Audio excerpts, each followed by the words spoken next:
Spiti valley के एक और नए सफ़र की शुरुआत करें।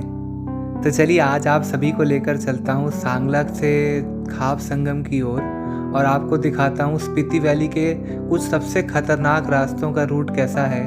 और आज जो आप देखने वाले हो इसमें आपको दिखेंगी गहरी खाइयों के बगल से जाते हुए रास्ते और बड़े बड़े पत्थरों को काट कर जो पहाड़ों पर रास्ते बने हुए हैं उनके बीच से आज हमारा फोर्स ट्रैवलर जाने वाला है।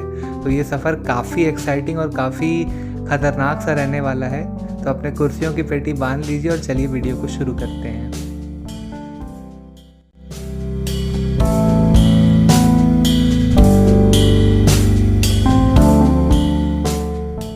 तो पिछली वीडियो में मैंने आप लोगों के साथ शेयर किया था कि सांगला में हम कहाँ पर रुके थे और वहाँ का पूरा एक्सपीरियंस हमारा कैसा रहा था। तो वहाँ से ब्रेकफास्ट करके हमारी गाड़ी जो है करीब सुबह 9:30 बजे के आसपास निकल गई थी और हम हेड कर रहे थे। पहली जो चीज़ हमें देखनी थी वो था खाप संगम। तो ये पूरा सफ़र जो आज का है वो सांगला से ताबो तक का था, बट इस पार्ट में जो है मैं सांगला से खाप संगम तक के जो रूट को है उसको स्पेशली कवर करना चाहता था। बिकॉज़ ये रूट मतलब अभी तक मैंने जितना भी रास्ता देखा था स्पीति वैली में, सबसे ज़्यादा मुझे इसी रास्ते पर थ्रिल और एडवेंचर की फीलिंग आई थी, क्योंकि एक तरफ इतनी गहरी खाई थी और आप आने वाले वीडियो में देखोगे कि कैसे आगे के रास्ते में आपको बिल्कुल पहाड़ जिस तरीके से काट कर ये रास्ता बनाया गया है वो अपने आप में ही एक मिरेकल है। तो आप देखते जाइए आज कैसी सीनरी रहने वाली है और आपको भी बहुत मज़ा आएगा इस वीडियो में।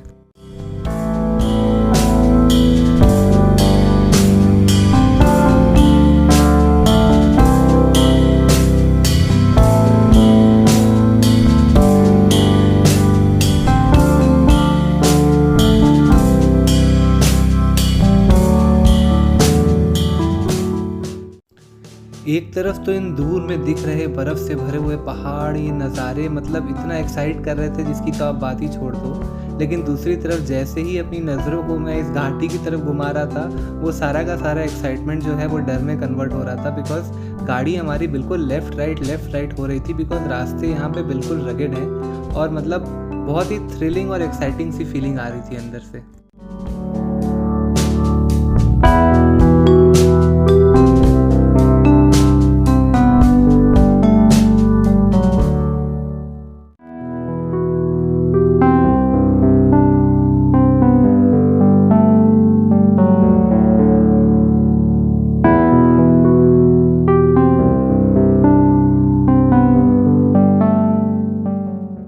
तो दोस्तों वीडियो की शुरुआत में मैंने आप सभी से कहा था ना कि आगे देखते जाइए इस वीडियो में और मैं आपको दिखाऊंगा कि कैसे ये रास्ते और ख़तरनाक होते जाएंगे। तो मैं इन्हीं रास्तों की बात कर रहा था। आप देखिए ये हज़ारों लाखों टनों के पत्थर हमारे गाड़ी के ऊपर जस्ट इस तरीके से लटके हुए हैं। किसी भी समय ये गिर सकते हैं, इस बात की कोई गारंटी नहीं है कि ये बिल्कुल स्टेबल है। बट हम उनके जस्ट नीचे से जा रहे थे। तो आप इमेजिन कर सकते हो कि ये कितना ज़्यादा एक्साइटिंग और थ्रिलिंग एक्सपीरियंस रहा होगा।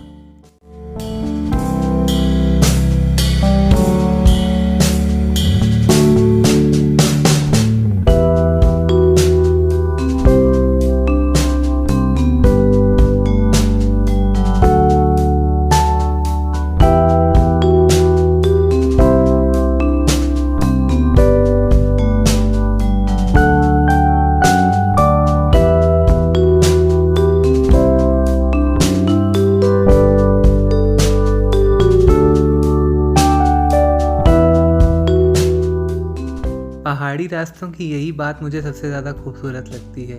एक मोमेंट पर आप बिल्कुल ऊपर होगे और आपको दिख रहा होगा नीचे घाटी है बड़ी सी और कभी भी आपकी गाड़ी नीचे जा सकती है। और दूसरे मोमेंट आप बिल्कुल एक नदी के बगल में चल रहे होगे और आपको बिल्कुल ठंडी ठंडी हवाएं आपके चेहरे पर लग रही होंगी। तो आपको उससे काफ़ी मज़ा आ रहा होगा। तो हमारे साथ भी कुछ ऐसा ही हो रहा था।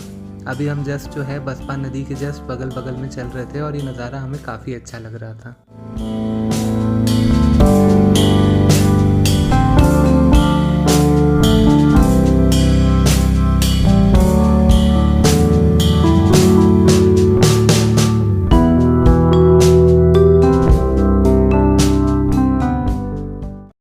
कैसी पल दो पल की कहानी होती है ना ज़िंदगी। अभी कल की ही बात है कि हमने इसी ब्रिज को क्रॉस किया था जब हम चिटकुल से सांगला की ओर जा रहे थे और आज वापस से बारी आ गई है सांगला से ताबो जाने की और हम वापस से उसी ब्रिज को क्रॉस कर रहे हैं। तो ऐसी ही हमारी लाइफ भी होती है।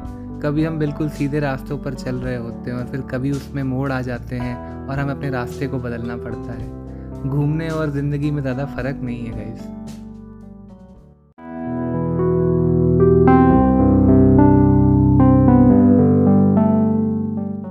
इन ऊंची ऊंची दीवारों को देख रहे हैं? ये JSW के डैम की दीवारें हैं जो बसपा नदी के किनारे पर बना हुआ है और इसमें लगभग 300 से 500 मेगावाट की एनर्जी जनरेट होती है।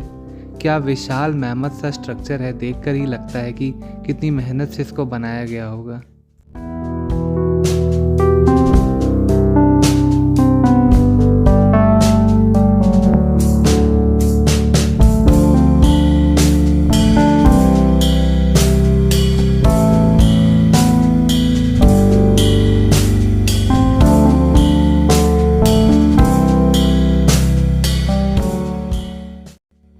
पहाड़ी रास्ते और ब्रिज क्रॉसिंग बिल्कुल साथ साथ चलते हैं। एक मोमेंट आप एक पहाड़ के साथ चल रहे होते हो और अगले ही मोमेंट आप दूसरे पहाड़ के पास चले जाते हो और बीच में आपको मिलते हैं ये खूबसूरत से नज़ारे जिनको देखकर बहुत मज़ा आता है।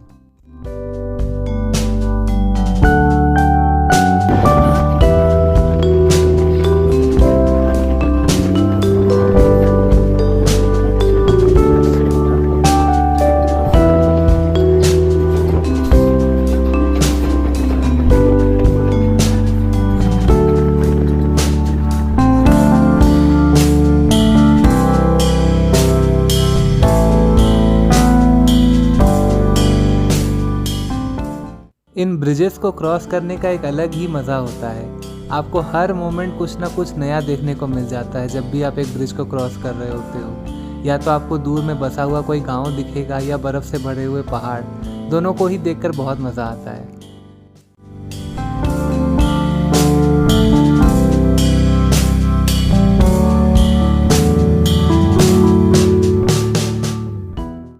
तो आप सभी लोग मेरे साथ इस सफ़र में जुड़े हुए हो और मैं आपको सिर्फ बाहर के नज़ारे दिखाऊं तो ये सही बात नहीं होगी ना। आपको पूरा एक कंप्लीट एक्सपीरियंस देना बहुत ज़रूरी है। तो चलिए आपको मैं थोड़ा सा गाड़ी के अंदर का भी एक्सपीरियंस देता हूं कि कैसा हमें अंदर से लग रहा था। हमारे ड्राइवर सर जो हैं वो बिल्कुल अच्छी तरीके से गाड़ी को कंट्रोल कर रहे थे। उनकी उम्र करीब 45-50 है, तो उन्होंने बहुत ही ज़्यादा अपने एक्सपीरियंस का इस्तेमाल करते हुए गाड़ी को बिल्कुल अच्छी तरीके से चलाया था।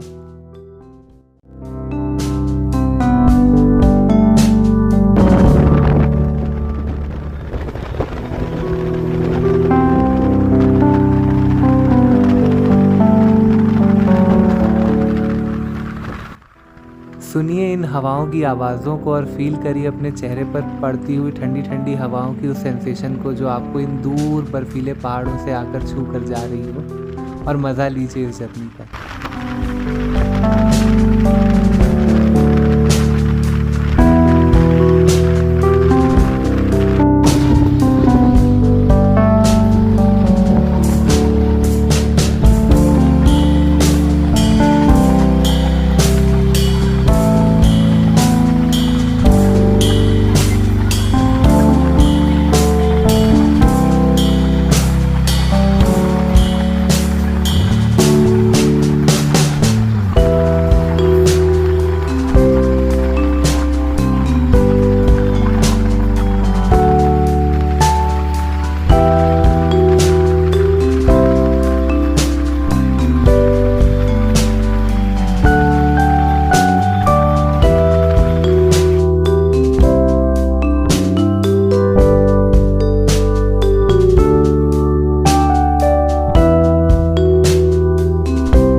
तो लगभग दोपहर के 12:30 बजे के आसपास जो है हम पहुंच गए थे फाइनली खाब संगम पर। यहाँ पर बसपा नदी और सतलज नदी का संगम होता है।